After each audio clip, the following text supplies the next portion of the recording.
Salut à tous, j'espère que vous allez bien. C'est parti pour une nouvelle analyse aujourd'hui. Donc aujourd'hui, on va analyser comment faire des bonnes campagnes de publicité Facebook avec les nouvelles règles Meta, parce que vous savez qu'il y a une mise à jour qui est très très importante et on ne fait plus des publicités comme à l'époque. Donc on va voir ça aujourd'hui pour que vous puissiez avoir des publicités rentables. Comme d'habitude, je vous dis, cette vidéo est destinée à ceux qui sont infopreneurs, qui ont un business en ligne ou qui sont intéressés par le fait d'avoir un business en ligne plus tard. Si vous ne faites pas partie de cette catégorie, quittez cette vidéo parce que vous allez vous ennuyer. Moi, je fais des vidéos brutes, ennuyeuses pour ceux qui veulent faire de l'argent, voir les mécanismes précis. Et donc voilà, ce ne sera pas une vidéo divertissement. Donc si vous n'êtes pas intéressé par le business en ligne ou le fait d'avoir un business en ligne, quittez cette vidéo. Pour les autres, bienvenue. Je m'appelle Yann, j'ai 33 ans. Je le redis tous les jours, mais c'est important. Je me suis dans le business en ligne depuis pas mal d'années maintenant. Et actuellement, j'ai une petite formation, low ticket à 200 euros qui cartonne vraiment, qui a fait plus de 7 000 euros en moins d'un mois. Et c'est une petite formation qui permet à des Français de venir s'installer au Portugal parce que je vis au Portugal depuis 6 ans et demi. Donc, du coup, j'ai créé cette petite formation en organique via TikTok, parce que j'ai un compte TikTok, et qui aide du coup les Français à venir s'installer au Portugal. J'ai fait une vidéo qui explique exactement comment j'ai fait via mon compte TikTok, donc allez la voir si ça vous intéresse. Et nous, on va passer du coup à l'analyse. Alors, il faut savoir qu'il y a beaucoup de changements en ce qui concerne les publicités Facebook, donc on va voir ça ensemble. Tu lances des publicités Facebook, mais tu galères à savoir si elles performent ou non. Avec les mises à jour récentes, l'époque où on s'appuyait uniquement sur les centres d'intérêt révolus. Vous allez voir, ça c'est une partie très importante de ce qu'on va voir. Les centres d'intérêt, les amis, d'accord? Les centres d'intérêt ont vraiment changé. On ne fait plus des publicités AdSet avec des centres d'intérêt précis parce que l'IA de Facebook est devenue tellement performante que tout va se jouer dans la vidéo ou dans la publicité photo directement. Dans la créative, c'est la créative qui va permettre à Facebook de cibler quelle est votre potentielle audience, quels sont vos potentiels acheteurs. Et il faut donc avoir un hook très qualifiant en début de vidéo. Mais ça, on va le voir après, vous allez voir, c'est très important. Aujourd'hui, tout se joue dans la créative, les indicateurs clés et le bon pilotage des données. Tout est une question de données que Facebook Meta va lire à travers votre créative directement. Et c'est ce qui va lui permettre de faire un bon ciblage au niveau de vos publicités. Et ce ne sont plus comme en 2017-2018 à l'époque du dropshipping avec des intérêts, des audiences très petites, des intérêts très ciblés. Aujourd'hui, il n'y a vraiment plus besoin de faire ça. Vous pouvez faire une campagne en broad. Si vous faites une campagne en broad, mais que votre créative qualifie très bien votre audience, vous allez voir que vous allez avoir des publicités qui vont performer. À l'inverse, si vous faites une campagne avec des adsets très précis, des intérêts, mais que votre créatif Facebook ne qualifie pas suffisamment, vous allez avoir de mauvais résultats. Alors, la partie 1, le ciblage ne fait plus comme avant, c'est ce que je disais. Donc, avant, on remplissait, vous savez, des adsets avec des intérêts. Donc, si on faisait une publicité sur le régime, c'était des intérêts des femmes qui voulaient perdre du poids, des intérêts des femmes qui voulaient faire du sport, ou alors c'était des vidéos en make money, c'était plutôt dans la finance, le marketing, ce genre de choses. Alors, vous pouvez toujours le faire pour certaines campagnes, notamment en ABO, d'accord? Mais ce n'est plus central, ce n'est plus essentiel pour réussir à cibler les bonnes personnes. Aujourd'hui, pour cibler les bonnes personnes, vous devez faire un hook qui est très qualifiant. Dès le départ, vous devez qualifier votre audience dans votre hook. Par exemple, comme je l'ai fait en début de cette vidéo, j'ai dit donc si vous n'êtes pas infopreneur, quittez cette vidéo. Et ben, si vous faites une publicité Facebook, par exemple, pour expliquer aux infopreneurs comment faire plus d'argent sur Internet, vous allez dire et toi l'infopreneur, ou alors si tu es infopreneur, ou alors si tu as un business en ligne. Et ceux qui ne sont pas dans cette catégorie vont quitter la vidéo parce qu'ils ne seront pas intéressés. Et du coup, vous allez avoir une audience plus qualifiée. Et c'est ça qui va permettre après à Facebook de orienter votre créatif, votre vidéo ou votre créatif photo. Maintenant, l'intelligence artificielle de Facebook se base surtout sur le contenu de la publicité. Donc, effectivement. Donc, faites attention à ça. Mettez tout dans votre publicité Facebook. Votre publicité Facebook aujourd'hui va faire 80% du travail. Et je dis ça que ce soit une publicité vidéo, une publicité photo. Les deux fonctionnent de la même façon. Pourquoi? Parce que l'IA va analyser le texte, la voix, les images, les visages, le ton. Elle comprend à qui s'adresse le message. D'accord? Donc Facebook le comprend et c'est pour ça malheureusement qu'il y a beaucoup de gens qui se font striker parce que ils disent des choses dans leur publicité qui ne sont pas conformes avec les règles méta. Et vu que bah, Meta a un scan qui va scanner tout ce que vous dites et tout ce que vous écrivez, et bah du coup vous faites striker. Faites particulièrement attention dans tout ce qui concerne le corps, dans tout ce qui va être la perte de poids, le sport, les crèmes pour la peau, ce genre de choses, les cosmétiques, tout ce qui va concerner le corps. Les règles de méta sont vraiment très strictes. Donc faites attention à ce que vous écrivez et à ce que vous disiez, à ce que vous dites surtout, c'est très important. Et tout ce qui va être concerné, bah, notre domaine à nous, donc le make money, expliquer comment faire de l'argent, expliquer comment avoir plus de bénéfices, ne pas perdre d'argent, ce genre de choses. La finance, les règles de Facebook sont aussi très très strictes. Donc, faites bien attention à bien respecter les règles méta. C'est super important parce que elle comprend, elle analyse le texte, la voix, les images, le visage, le ton. Elle comprend directement à qui s'adresse votre message. Donc, faites attention à ça. Le hook, l'accroche dès les premières secondes est devenu essentiel. C'est devenu le nouvel outil de ciblage principal. Je le redis, le hook est devenu le nouvel outil de ciblage principal des publicités méta. Ce n'est plus les adsets, ce n'est plus les intérêts, c'est le hook. Pourquoi? Parce que c'est le hook qui va dire à Facebook à qui s'adresse votre vidéo ou votre photo. Le hook sur les publicités Facebook, c'est un peu comme le titre sur les vidéos YouTube. C'est triste à dire, mais le titre, ça fait 80% de vos vidéos YouTube, les gars. Vous avez 80%, c'est le titre, et vous avez 20%, c'est la description, les mots-clés, ce genre de choses. D'accord? Mais le hook fait l'essentiel, et sur YouTube, c'est le titre. Donc, qualifiez dès le hook, les gars. Adressez-vous directement à votre audience dès le hook. On peut encore cibler quelques intérêts, mais ce n'est plus central, comme je le disais. Conseil, soigne ton message, qualifie clairement qui tu veux. Exemple, ce message est pour les coachs qui galèrent, etc. Et tu vas voir que Facebook va faire le reste du travail. Alors maintenant, ça c'est pour ceux qui sont plutôt débutants en publicité Facebook ou qui ne s'y connaissent pas encore très bien. On va voir les indicateurs clés rapidement, d'accord? Et on va voir donc du coup le CTR, donc ça c'est en top funnel, donc c'est l'acquisition. Le CTR va mesurer votre acquisition, il va permettre de voir si vous avez des publicités qui touchent la bonne audience et si les gens sont intéressés par vos publicités. Attention, avoir un très haut CTR ne signifie pas forcément que vous avez un trafic qualifié.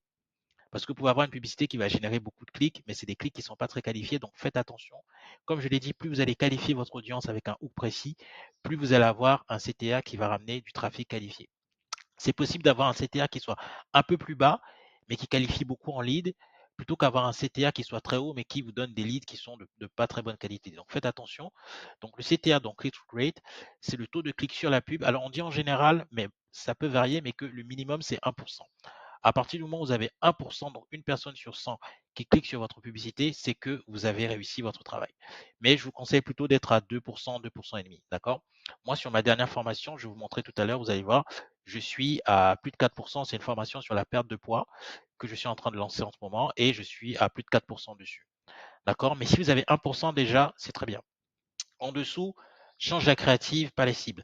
À part quand vous êtes vraiment dans du très très très high ticket, vous pouvez vous permettre d'avoir un taux de clic qui est à 0,80, 0,85, 0,90 si vraiment ça vous ramène des gens très qualifiés. Parce que du coup, dans le très très high ticket, on peut vendre très cher. Donc du coup, c'est mieux d'avoir un taux de clic qui soit un peu plus bas, mais des gens très qualifiés plutôt que l'inverse. Mais sinon, dans les autres catégories, si vous êtes dans du low ticket, du middle ticket ou alors du high ticket classique, c'est-à-dire que si vous vendez à 1500, 2000 euros, 1%, visez ça comme minimum. Le coût par clic aussi, c'est combien vous coûte un clic. En général, c'est entre 0,40, donc 40 centimes et 60 centimes. Je dirais, allez, 1 euro grand maximum. Vous ne devez pas aller au-delà d'un euro pour le coût de clic. D'accord? Si vous êtes à 40 centimes, 50 centimes, c'est parfait. Plus c'est cher, moins l'algorithme comprend ton audience. Effectivement. Donc faites attention à ne pas avoir un coût de clic qui est trop cher. Parce que si vous avez des clics qui sont rares, vous allez être pénalisé par Facebook et Facebook va vous faire payer très très cher le fait de ne pas avoir de clics sur votre publicité. Donc faites attention. Assurez-vous du coup de vous adresser toujours à la bonne audience pour avoir un coût par clic qui soit relativement modéré. Après, vous avez le coût pour 1000 impressions. Alors ça, c'est un peu plus tard, quand vous êtes un peu plus avancé. Donc c'est le CPM. D'accord? C'est combien vous allez payer pour que Facebook vous fasse un 1000 impressions. Comment le mesurer? Quand vous avez un CPM qui devient trop élevé, c'est que vous avez une fatigue publicitaire. Parce qu'en fait, le CPM, ça peut montrer votre publicité plusieurs fois à la même personne. D'accord? Vous allez voir dans le tableau que je vais vous montrer. Il ne faut pas confondre le nombre de fois que votre publicité est montrée et le nombre d'impressions. Le nombre d'impressions, c'est vraiment le, le nombre de fois où votre publicité est imprimée, mais ça peut comprendre le fait d'être montré plusieurs fois à la même personne. Et quand vous avez un CPM qui devient trop cher, c'est que vous avez les mêmes personnes qui revoient tout le temps vos publicités sans cliquer dessus. Et du coup, vous avez une fatigue publicitaire. Donc ça, c'est le signe qu'il faut changer votre publicité parce que elle commence à être un peu épuisée dans l'algorithme. Ensuite, vous avez le CPL. Alors, on aurait pu mettre aussi, alors je l'ai mis après, le coût par résultat par appel, mais en tout cas, vous avez le CPL. Donc, le CPL, donc c'est le coût par prospect. Donc, combien ça vous coûte de ramener un prospect, entre guillemets, qualifié dans votre tunnel. Donc, ça, c'est en général quand vous avez un lead magnet ou quand vous avez une page d'opt-in. C'est-à-dire combien ça vous coûte de faire que quelqu'un s'opt-in dans votre tunnel. C'est-à-dire combien ça vous coûte une adresse email, en gros. En gros, c'est ça. D'accord? Donc là aussi, idéalement, alors là, ça dépend vraiment des niches, mais ça peut aller entre 0,50 et 6 euros. Comme je dis, quand vous êtes dans du très très high ticket, ça peut vous coûter 6 euros de ramener une adresse email, mais vaut mieux payer 6 euros et avoir une adresse email qui soit et avoir un prospect très qualifié que vous allez pouvoir closer plutôt que payer 50 centimes et avoir des prospects qui ne sont pas qualifiés que vous n'allez pas pouvoir closer après. Donc faites attention. Mais en général, ça peut varier entre 0,50 et 6 euros. Donc là, ça dépend du prix de votre offre, de si vous êtes en high ticket ou en low ticket. Forcément, si vous êtes en low ticket, vous n'allez pas payer 6 euros. Si vous payez 6 euros, c'est que ça ne va pas du tout. Mais en high ticket, vous pouvez payer 6 euros. D'accord? Tu peux optimiser avec une meilleure page d'atterrissage. Effectivement, plus vous allez optimiser votre landing page, c'est-à-dire votre page où vous allez récolter un email, moins vous allez payer cher. Donc faites bien attention avec ça, mais ne stressez pas si vous payez un peu cher. C'est pas grave si après vous pouvez closer ce type de personnes plus tard. D'accord? Donc ça, c'est le coût. Après, il y a le coût par résultat aussi. Alors ça, c'est vraiment, on va dire, en fin de campagne. Donc en fin de campagne, ce que vous allez faire, c'est que vous allez calculer toutes vos dépenses publicitaires. Donc par exemple, si vous êtes à 30 euros par jour et que vous avez eu 10 jours de campagne, vous allez calculer sur 10 jours, donc ça fait 300 euros. Vous allez comparer avec le nombre de personnes que vous avez closées. D'accord? Par exemple, si vous avez, bon, ça c'est vraiment si vous avez des résultats extraordinaires, hein. Bon, c'est vraiment un exemple comme ça. Mais si vous avez, on va dire, une campagne sur 10 jours à 300 euros, donc 30 euros par jour, vous closez deux personnes avec une offre à 2000 euros, donc ça vous fait 4000 euros. Donc vous avez un très très bon retour sur investissement. D'accord? Donc vous avez dépensé 300 euros, vous avez closé deux personnes à 2000 euros, ça vous a rapporté 4000 euros. Bon, là c'est vraiment de très très très bons chiffres, mais c'est pour vous donner un exemple. En général, c'est pas ça, hein. C'est quand même beaucoup plus de temps pour que les gens vous fassent confiance et pour que vous puissiez closer vraiment des gens, mais c'est pour vous donner une idée. Et donc, c'est ce que je dis, donc c'est le retour sur investissement. Donc là, je vous ai donné un autre exemple. Donc, le reste, recettes, dépenses pub. Si tu dépenses 500 euros, tu gagnes 2500 euros, tu as un retour sur investissement de 5. D'accord? Donc ça, c'est très très bien. Tu as dépensé 500 euros en publicité. Tu as closé, on va dire, une personne à 2500 euros ou deux personnes à 1250 euros. Et ben, ça te fait un retour sur investissement de 5. Donc ça, c'est l'avantage du high ticket, c'est que vous avez des retours sur investissement qui peuvent être très intéressants, mais c'est beaucoup, beaucoup plus dur de convertir sur du trafic froid que sur du trafic organique, évidemment. Donc faites attention, ne vous laissez pas non plus avoir. Convertir sur du trafic froid, c'est beaucoup plus difficile, il faut plus de confiance, plus de temps. Donc, vous allez quand même dépenser pas mal avant d'avoir des appels qui closent. OK? Mais en général, en high ticket, on a un retour sur investissement qui est quand même plus important parce que tout simplement, on vend plus cher. Donc, du coup, on peut retrouver son investissement plus rapidement. Je me suis trompé, c'est ta boussole principale. Ça te dit si tu gagnes ou perds de l'argent. Donc ça, mais ça arrive en fin de campagne, le retour sur investissement. D'accord? Donc aujourd'hui, les amis, pour conclure, la grosse mise à jour dont je vous parlais, c'est au niveau du ciblage publicitaire. Aujourd'hui, le ciblage publicitaire, je le redis parce que beaucoup de gens, beaucoup d'élèves font cette erreur. Le ciblage publicitaire qu'on fait des publicités Meta, des publicités Facebook, il se joue dans la créative directement, il se joue directement dans la publicité et notamment dans le hook. D'accord? Donc, c'est dans le hook principalement que va se jouer le ciblage et un peu après ce que vous allez dire dans la publicité et ce que vous allez écrire au niveau du texte publicitaire. C'est tous ces éléments qui vont cibler votre publicité parce que l'IA de Facebook est devenue très très intelligente et ce n'est plus comme à l'époque dans des intérêts précis ou des assets précis. Donc, faites attention par rapport à ça. Donc, ça, c'est une fausse croyance de croire que c'est dans les assets précis et les intérêts que va se jouer le ciblage. Ce n'est plus le cas. Aujourd'hui, ça va se jouer essentiellement dans la publicité. Et toute dernière chose aussi, il y a beaucoup de fausses croyances aussi sur le fait qu'il faut dépenser beaucoup pour faire de l'argent avec la publicité Facebook.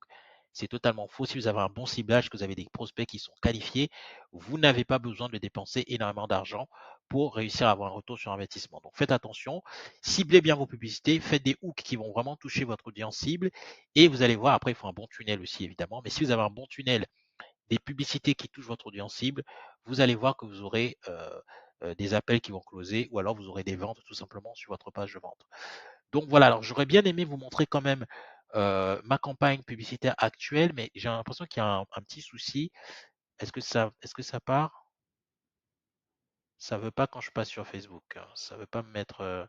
Parce que j'aurais bien voulu vous montrer ma campagne publicitaire actuelle, mais visiblement il y a un bug quand je change de page. Voilà. Bon, ok, bon, ça fait un bug quand je change de page, donc ça c'est Loom. J'aurais voulu vous montrer rapidement. Bon, je vous montre quand même très rapidement sur ma campagne actuelle qui est sur la perte de poids. Donc, vous voyez que mon coût par lead est de 0,63. Mon budget par jour est de 35 euros.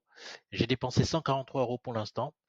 j'ai réussi à obtenir, alors, est-ce que 228 leads, prospects, d'accord? Et voilà, donc ça c'est pour le horaire, je ne l'ai pas encore parce que c'est une campagne que je vais relancer, donc je n'ai pas encore le reste total. Mais voilà, pour vous montrer aussi rapidement mon CTR actuel. Alors, mon CPC, je vous ai dit qu'il fallait être entre 40 centimes et 60 centimes, 1 € grand maximum, donc je suis à 23 centimes, et j'ai un taux de clic à 4,16 €. D'accord? Donc ça, c'est pour vous montrer un petit peu avec des exemples concrets pour ne pas être que dans le vide. Voilà les amis, j'espère que vous avez apprécié cette vidéo. Là, il y a un petit souci, ça s'efface, on change, mais je vais régler ça pour la prochaine vidéo. Abonnez-vous, c'est super important. Et je vous dis à très très bientôt pour d'autres vidéos, toujours pour vous aider à faire de l'argent avec votre business et vous apprendre le business en ligne. Abonnez-vous. Et toute dernière chose, les amis, je vous ai mis en commentaire épinglé. Donc ça, je saurais, c'est pour ceux qui sont restés jusqu'à la toute fin de cette vidéo. Je vous ai mis en commentaire épinglé une petite formation totalement gratuite qui va vous expliquer les 3 points clés à maîtriser pour avoir des publicités Facebook qui fonctionnent. C'est totalement gratuit, donc vous l'avez en commentaire épinglé. Téléchargez tout simplement et vous le recevrez par email. En attendant, je vous dis à très bientôt. Prenez soin de vous. Ciao, ciao, bye bye.